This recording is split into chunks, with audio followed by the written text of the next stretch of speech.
Hello friends, welcome to IICS platform.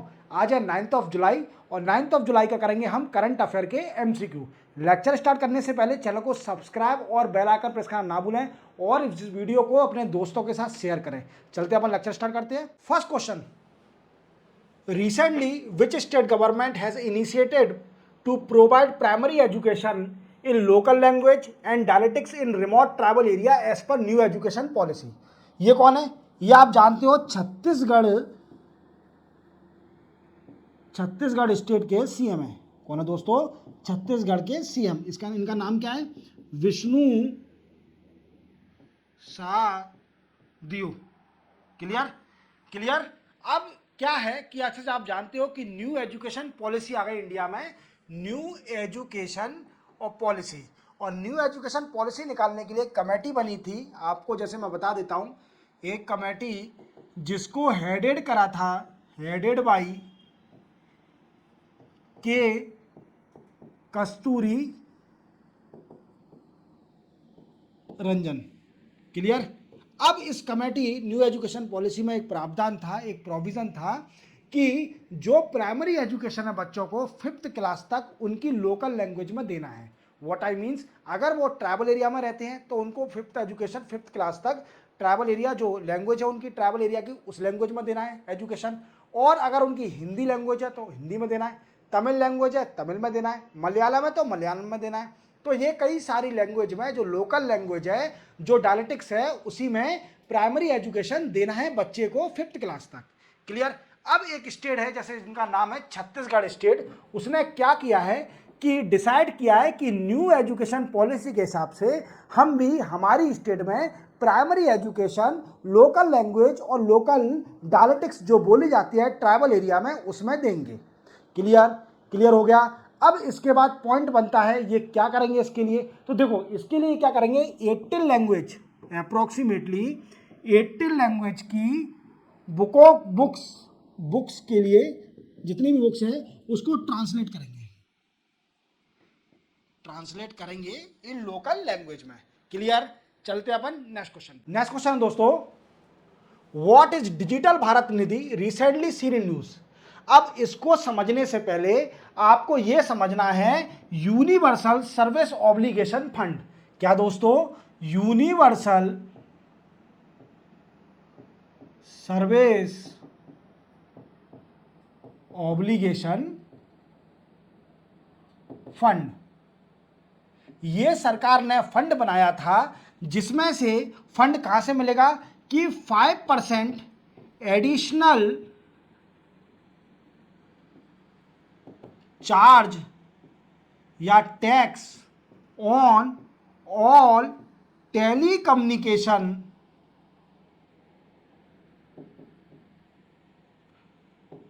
Company, और जो इससे फंड मिलेगा वो जाएगा यूनिवर्सल सर्विस ऑब्लिगेशन फंड में।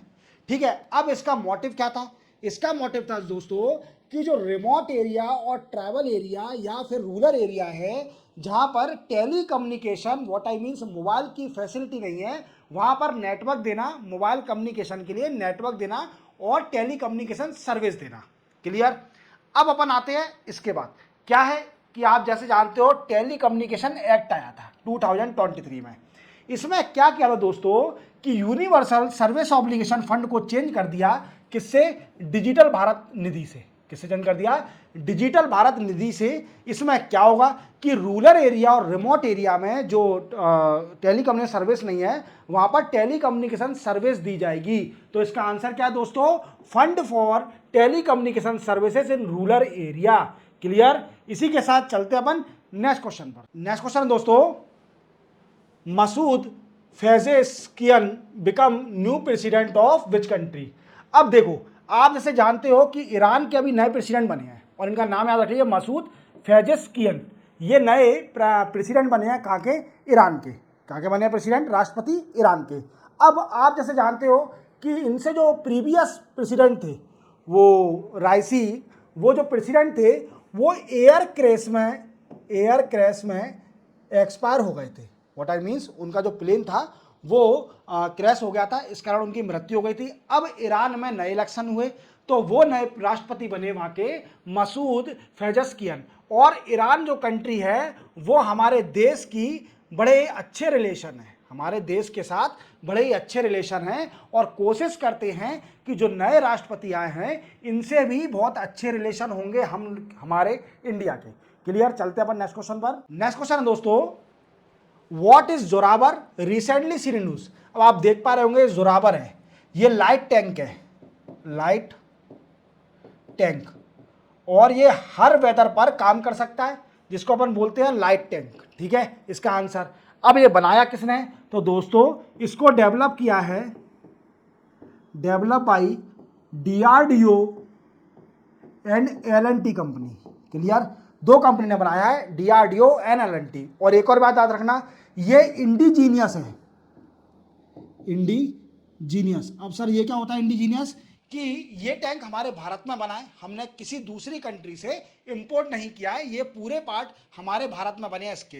बट इसको जो पावर दे रहा है वो है कुमिंग इंजन, कुमिंग इंजन, जो कि कुमिंग क्या है, एक यूएसए की कंपनी है जो कि इंजन बनाती है। तो हमने यूएसए से इंपोर्ट किया है इसके लिए इंजन, बट इन फ्यूचर हम काम कर रहे हैं अपना खुद का इंजन बना लेंगे और ये पूरी तरह इंडिजिनस हो जाएगा। क्लियर, बस इसमें इंजन बाहर से इंपोर्ट लिया है, पहले हम जर्मनी से ले रहे थे इसके लिए इंजन, बट कुछ डिफिकल्टी, इंपोर्ट एक्सपोर्ट में डिफिकल्टी आ गई, इसलिए जर्मन से हम इंपोर्ट नहीं कर पाए। हमने यूएसए की कंपनी से कुमिंग इंजन लिया जो कि इसको पावर देता है, और इन फ्यूचर हम अपना खुद का इंजन बना लेंगे। क्लियर, चलते हैं अपन नेक्स्ट क्वेश्चन पर। नेक्स्ट क्वेश्चन दोस्तों, Uttar Pradesh government constitute 3 member judicial commission for Hathras stampede and who is head this committee. अब देखो पहले तो इसका आंसर जान लीजिए, ये कमेटी को हेड कर रहे हैं ब्रजेश कुमार श्रीवास्तव, और ये रिटायर्ड इलाहाबाद हाई कोर्ट के जज हैं, इलाहाबाद मतलब प्रयागराज हाई कोर्ट के हाई कोर्ट जज।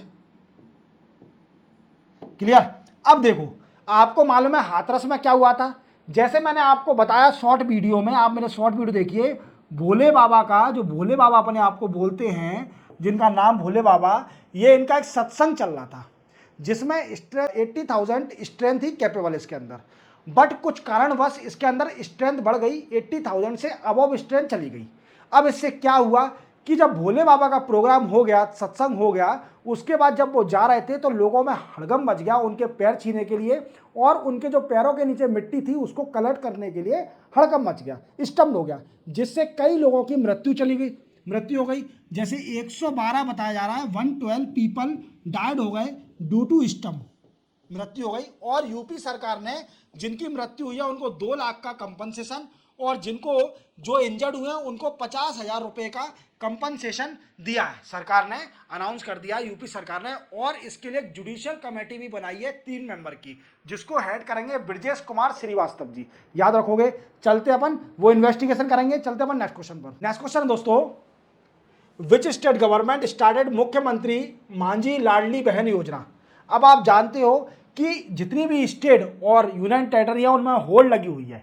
क्या होल्ड लगी है कि देखो मध्य प्रदेश में सबसे पहले एक स्कीम स्टार्ट हुई थी, मैं उस स्कीम का नाम है ना शायद लाडली बहना योजना स्कीम चालू हुई थी, जिसमें अभी मध्य प्रदेश सरकार जो भी महिला एलिजिबल है उनको 1250 रुपये हर मंथ दे रही है। क्या दे रही है दोस्तों, 1250 रुपये हर महीने दे रही है। अब इससे क्या हुआ, ये इलेक्शन से पहले स्कीम स्टार्ट हुई थी, और इसका इलेक्शन का जो पॉजिटिव इम्पैक्ट पड़ा इस स्कीम के जरिए, और बीजेपी की सरकार ने बहुत अच्छी मेजोरिटी के साथ सीटें वॉन करी मध्य प्रदेश, जब मध्य प्रदेश में इलेक्शन हुए स्टेट लेजिस्लेटिव असेंबली के।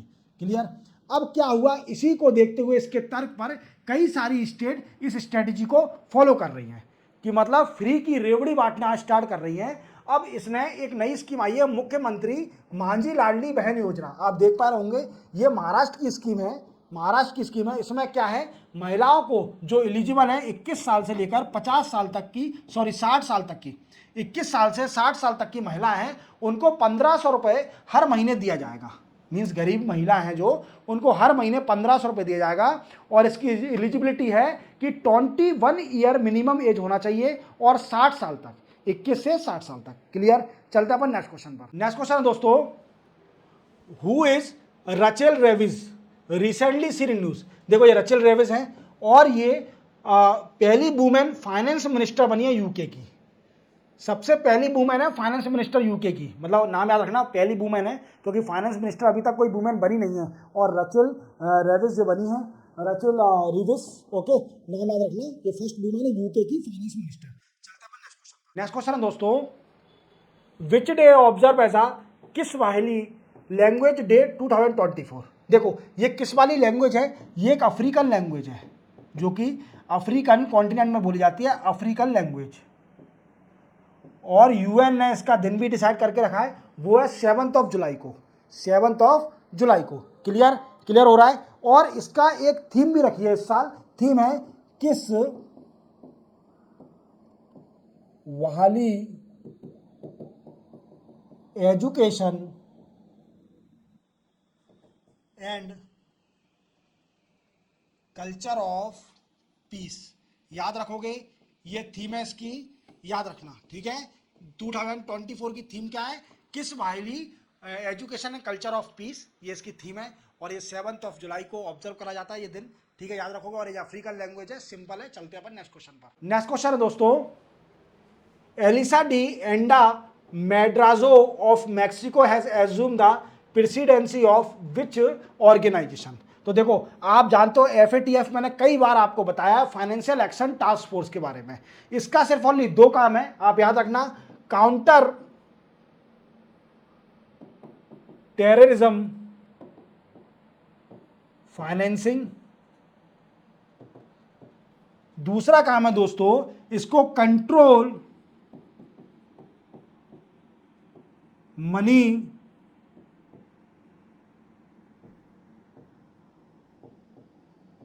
लॉन्ड्रिंग, कंट्रोल मनी लॉन्ड्रिंग, ये इसके 2 काम है, ठीक है। अब इसके नए प्रेसिडेंट बन गए 2 साल के लिए, याद भी रखना 2 ईयर के लिए बने हैं, 2 ईयर ये मैम बनी है। 2024 से लेकर 2026 तक ये प्रेसिडेंट रहेंगे किसकी, फाइनेंशियल एक्शन टास्क फोर्स। और इनका नाम है एलिसा डे एंडा मेड्रोस, और एफएटीएफ बना था 1989 में, ठीक है। और इसका ऑफिस कहाँ है दोस्तों,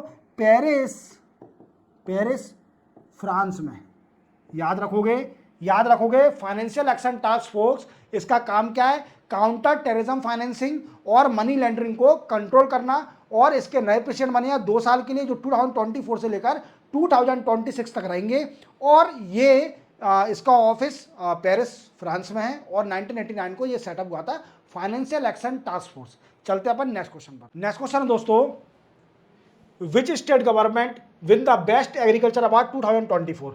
देखो इस बार क्या है कि 2024 का बेस्ट एग्रीकल्चर अवार्ड मिला है महाराष्ट्र सरकार को। आप जान रहे होंगे महाराष्ट्र सरकार, ये कौन है, एकनाथ शिंदे हैं सीएम महाराष्ट्र के। और एक और बात याद रखना, यह अवार्ड क्यों मिला है, क्योंकि इन्होंने महाराष्ट्र की प्रोडक्टिविटी अच्छी हुई, प्रोडक्टिविटी और ऑर्गेनिक फार्मिंग का ज़्यादा यूज़ करना, ऑर्गेनिक फार्मिंग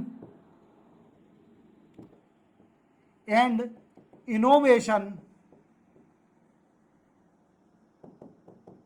इन फार्मिंग, ये याद रखना।